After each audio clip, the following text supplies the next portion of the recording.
Joan Dalton founded Project Pooch. Dogs at high risk for euthanasia are brought to the McLaren Youth Correctional Facility in Woodburn, and the young people there train, groom, and care for the dogs that are eventually adopted out. Joan has written a book, Second Chances: The Transformation of Incarcerated Boys and Shelter Dogs, is being released later this month and is available for pre-order now. Terry Geyer Brindell started a so-called sewing club to make cloth bags to give away at farmers markets, community gardens, and schools. Terry also started the Milwaukee Environmental Stewards Group. The group diverts recyclables from the landfills and organizes an annual sustainability fair. Phyllis Yes, a well-known painter and art professor at Lewis and Clark College, was nominated for her work as a playwright. In the last year, Phyllis's Dusty at Home paintings had 2 successful exhibitions. The gender-bending series shows a nude or nearly nude man doing stereotypical women's work. Her artwork is scheduled for a traveling exhibit in 2025 to 2028 and at the Portland Art Museum in 2027. Phyllis is also working on a book. Sonia Lawrence is always ready to help. First, a volunteer firefighter on Oregon's coast. After 9/11, she joined Moe's Seafood and Chowder to help feed the heroes at Station 55 in Lower Manhattan. Now Sonia is saving lives as a police officer in Salem. In the last year, she traveled to South Africa with a wellness group. Sonia also volunteers at Camp Rosenbaum. The camp provides mentoring and friendship for low-income young people. On the last day, campers find out the counselors are local police officers, firefighters, and National Guard members.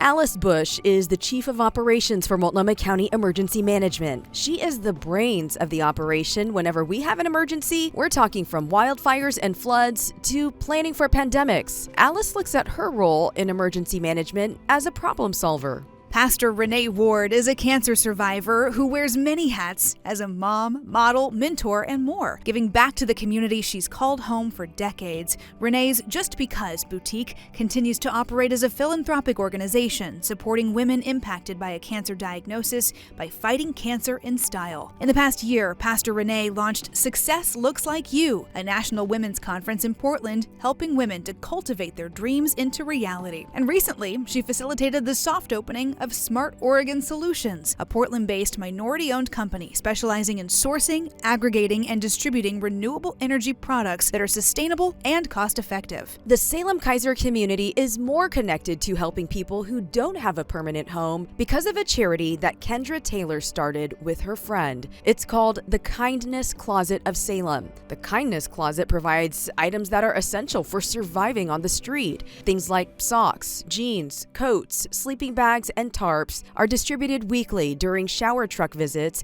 and during outreach events. The Kindness Closet also regularly serves hot meals to people who live outside. The matriarch of a Pacific City family, Pearl Ireton, has spent more than 3 decades being more than a mother. She's dedicated her life to raising children who, as babies, even doctors didn't think would survive. She and her husband raised 6 special needs babies and fostered many more. Pearl says she's semi-retired but continues to be a strong advocate for children and adults with intellectual and developmental disabilities. Kristen Bride lost her teenage son during the first year of the pandemic. After Carson's death, Kristen learned that her son was being cyberbullied by high school classmates who were using apps like Snapchat, YOLO, and LMK. Kristen is keeping her son's memory alive by finding ways to tackle cyberbullying and hoping to save lives in the process. As a social media reform advocate, Kristen works with both state and federal senators and representatives pushing for legislation to prevent bullying and cyberbullying. And Alice Custodio is a lifelong community servant. From coaching Little League to organizing lunches for local vets, this wise woman is a selfless volunteer with a good attitude about helping others. Alice continues to serve lunches for veterans at the Forest Grove Elks Lodge 3 days a week, and the weekend backpack program for at-risk students in Forest Grove continues to grow. From fewer than 30 children when the program started in 2016 to now more than 150 kids who receive backpacks full of food to feed them over the weekend. Christine Getman with Magic Wheelchair helps kids embrace disability pride with amazing creations, matching kids with disabilities with makers in the community, all to create the wheelchair of their dreams. As a feisty advocate herself, Kristen leads by example. In 2020, Christine also helped shape an Oregon law that now requires hospitals to allow patients with disabilities have their support person with them. Each day, she also works to fight for the rights of people with disabilities through what she says is her dream job at the Oregon Health Authority. Sarah Schowell focuses on advocacy work for her small businesses as a coach, consultant, and connector. In 2020, when the pandemic hit, Sarah set up pdxsos.com to encourage shoppers to buy gift certificates from small businesses that were closed at the time. Today, pdxsos.com is called Small Shops, Big Hearts, serving as a directory and resource center for more than 800 small businesses. Sarah also founded Bricks Need Mortar, a membership organization offering guidance, partnerships, and solutions for local businesses. And Sarah received Travel Oregon's Portland Region Rising Star Award at the annual Governor's Conference on Tourism.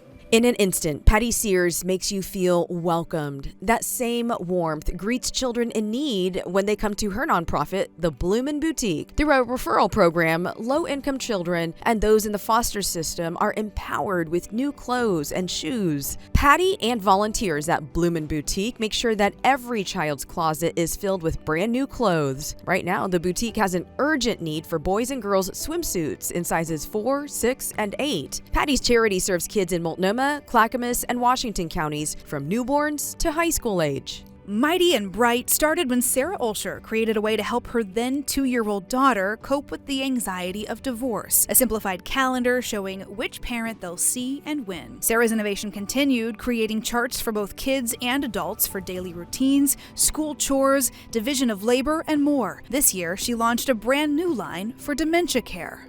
Franny Grover is dedicated to feeding and caring for many who are homeless. She created a nonprofit, East County Aid and Comfort. With the help of volunteers, which include some of the people she served, every Friday they put together several kits with hot meals, groceries, and supplies. East County Aid and Comfort is working on a big new project. Franny is working to find funding to start an RV park for those living in and around the Sandy River Delta.